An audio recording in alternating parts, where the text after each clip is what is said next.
नमस्कार। आज जानते हैं वशिष्ठ मुनि के बारे में। वशिष्ठ ऋषि जो कि सप्त ऋषियों में है, ऋषि वशिष्ठ। इनके जीवन के बारे में जानते हैं और इनका संबंध महाभारत से कैसे है, इनका संबंध वेद व्यास जी से कैसे है, चलिए बताते हैं। ऋषि वशिष्ठ जबकि श्री रामचंद्र जी के गुरु थे और इनका संबंध महाभारत से है और वेद व्यास से है, मतलब कृष्णदेव पायन जो वेद व्यास है, जो माता सत्यवती के पुत्र कहलाते हैं। हाँ, चलिए। इनका जन्म ऋषि वशिष्ठ को ब्रह्मा जी का मानस पुत्र माना जाता है। ये भी मानस पुत्र है उनके। वे सप्त ऋषियों में सबसे प्रमुख है। उन्हें महर्षि की उपाधि प्राप्त है जो ब्रह्म ज्ञान में पूर्ण तत्व प्राप्त ऋषियों को दी जाती है। और इन्हीं ऋषि के कारण जो विश्वामित्र जी हैं, जो कि एक राजा थे और वो ऋषि बने, विश्वामित्र ऋषि बने। आगे बताते हैं। देखिए, जो वशिष्ठ मुनि है ना, इनकी पत्नी का नाम अरुंधवती है। और जो सप्त ऋषि, जो तारों का समूह है ना, उसमें इनकी पत्नी अरुंधति भी है। मात्र एक ऐसी स्त्री है जो सप्त ऋषियों के समूह में शामिल है। सॉरी। वशिष्ठ जी की पत्नी अरुंधति महान तेजस्वी और ज्ञानवती थी। उन्हें पतिव्रता धर्म की सर्वोच्च मिसाल माना जाता है। विवाह के समय सप्तपदी के बाद सप्त ऋषि मंडल में वशिष्ठ और अरुंधति का के साथ देखा जाता है। जो 7 फेरे होते हैं ना, उसके बाद ही देखा जाता है वशिष्ठ जी को और उनकी पत्नी अरुंधति को। इसीलिए आज भी विवाह में वशिष्ठ अरुंधति दर्शन की परंपरा है। वशिष्ठ जी के अनेक पुत्र थे, लेकिन एक पुत्र जो बहुत प्रसिद्ध थे, जिनका नाम था शक्ति मुनि। जो त्रिशंकु हैं, इन्हीं को धन का लोभ दिए थे स्वर्ग जाने के लिए। वशिष्ठ जी के अनेक पुत्र थे, लेकिन शक्ति मुनि विशेष है क्योंकि इनका संबंध वेद व्यास जी से है। ठीक है, ये वेद व्यास के नाना है, दादा, नाना नहीं दादा। शक्ति वंश में आगे चल के पराशर ऋषि हुए और पराशर ऋषि वेद व्यास जी के पिता थे। ठीक है, इस प्रकार वशिष्ठ जी वेद व्यास जी के परदादा हुए। वशिष्ठ जी अयोध्या के राजा दशरथ के कुलगुरु थे। रामायण के अनुसार उन्होंने श्री राम, लक्ष्मण, भरत और शत्रुघ्न को धर्म, राजनीति और अध्यात्म की शिक्षा दी। उन्हें संस्कृत और मर्यादा के संरक्षक के रूप में पूजा जाता है। वशिष्ठ जी ने ऋग्वेद के 7वें मंडल में अनेक मंत्रों की रचना की है। वे ऋग्वेद के प्रमुख ऋषियों में से एक हैं।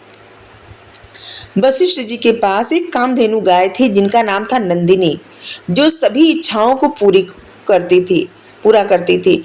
उन्होंने असुरों, राक्षसों, यहाँ तक कि शक्तिशाली राजाओं के सामने भी धर्म तप की शक्ति से विजय पाई थी। एक बार राजा विश्वामित्र, जो पहले क्षत्रिय थे, वशिष्ठ जी की कामधेनु गाय को बलपूर्वक लेना चाहते थे।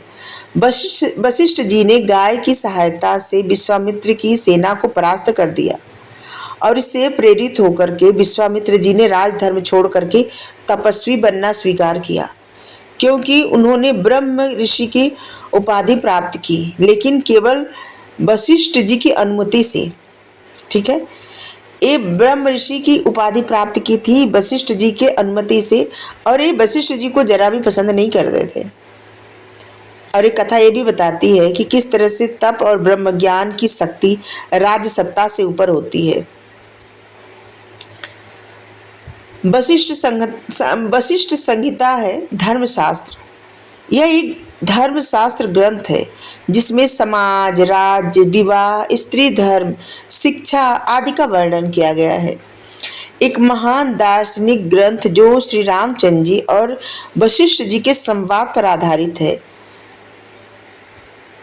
इसमें अद्वैत, वेदांत, आत्मज्ञान, माया, ब्रह्मा, मोक्ष की अत्यंत ऊंची बातें की गई है और इस ग्रंथ का नाम है योग वशिष्ठ। खगोलीय स्थान इनका विशेष है, इनका खगोलीय में विशेष स्थान है। ठीक है। वशिष्ठ जी को और अरुंधति को आज भी आकाश में सप्तऋषि मंडल के एक तारे के रूप में जाना जाता है, देखा जाता है। विवाह में वशिष्ठ अरुंधति तारा दर्शन की परंपरा भी है और इनकी दिव्यता को याद किया जाता है। वशिष्ठ जी के बहुत दिव्य विचार हैं। धर्म का पालन करना ही असली बल है। सत्ता और समृद्धि क्षणभंगुर है, परंतु सत्य और तप शाश्वत है। इससे निष्कर्ष ये निकलता है कि महर्षि वशिष्ठ श्री राम के आध्यात्मिक गुरु, योग और ज्ञान के महान स्तंभ, राजनीति और धर्म के सच्चे संरक्षक और भारतीय सभ्यता के आधार स्तंभ हैं। इनकी पत्नी अरुंधति जी को महासती, धर्म पत्नी और तपस्विनी भी कहा गया है।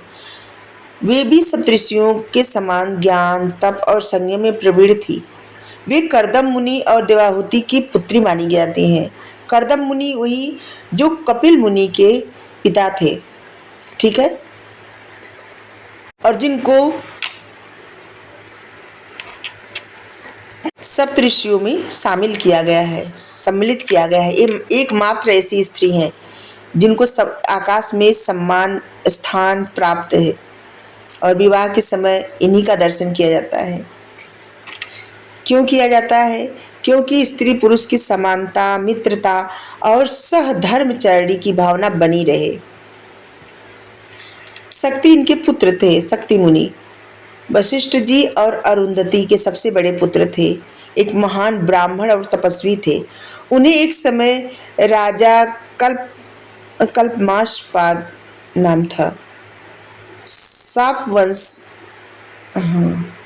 जो कि राक्षस बन चुके थे और एक दुर्घटना में इनके पुत्र जो राक्षस बन के मारे गए थे और जिससे वशिष्ठ जी को बहुत आघात पहुंचा था। ये अलग कथा है जहाँ पे वो राक्षस बन जाते हैं। शक्ति मुनि के मृत्यु हो जाने के बाद इन्होंने एक मछुआरी कन्या सत्यवती से विवाह किया था, पराशर मुनि ने, जो कि शक्ति के पिता थे। शक्ति उनके पिता थे, पराशर मुनि के पिता थे शक्ति मुनि। ठीक है। और शक्ति मुनि के पुत्र थे पराशर मुनि। लेकिन शक्ति मुनि के मृत्यु के बाद इन्होंने, पराशर मुनि ने मछुआरी कन्या मतलब सत्यवती से विवाह किया था। कहीं कहीं लिखा गया विवाह किया था, कहीं कहीं मतलब उनको, ये सब अलग कथाएं हैं।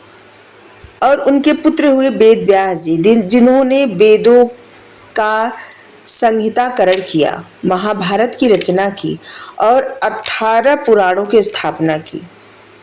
और इस प्रकार वशिष्ठ जी वेद व्यास के परदादा कहलाते हैं। किस तरह से रामायण और महाभारत एक दूसरे से जुड़ा हुआ है।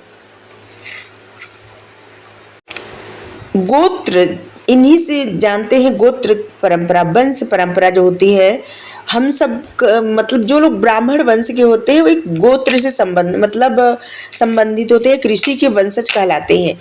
जैसे हम भारद्वाज गोत्र के हैं, हमारे जो है उनके वंशज हैं भारद्वाज ऋषि के।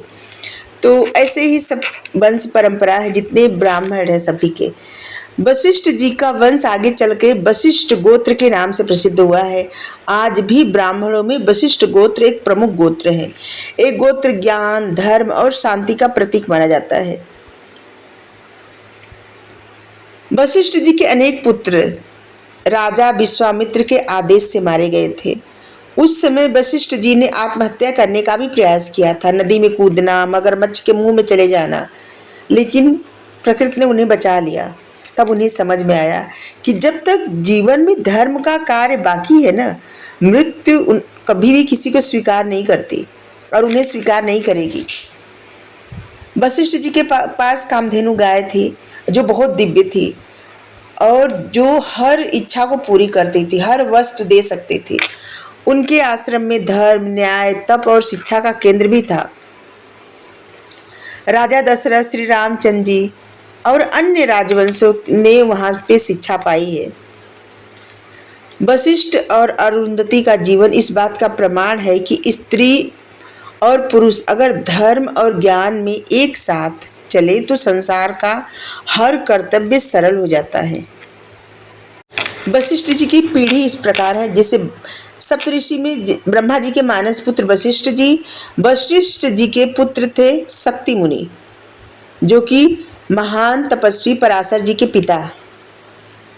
फिर पराशर मुनि के पुत्र हुए वेद व्यास जी जो महाभारत में वेदों की संकलन करता है, ऐसे कहा जाता है, लेकिन ऐसा नहीं माना जाता कि वेद कोई एक बस लिखा है। हाँ, इन्होंने एकत्रित किया था वेदों को। और सप्तऋषि मंडल में तो इनका विशेष महत्व है ही। वशिष्ठ जी अपनी पत्नी के साथ विराजमान है। वशिष्ठ जी का पारिवारिक जीवन, धर्म, पत्नी की आदर्श छवि, संतानों के प्रति स्नेह और शिक्षा, धर्म के लिए त्याग और सहनशीलता और आध्यात्मिक वंश की परंपरा का संवाहक रहा। आज के लिए इतना ही। Thank you. राधे राधे।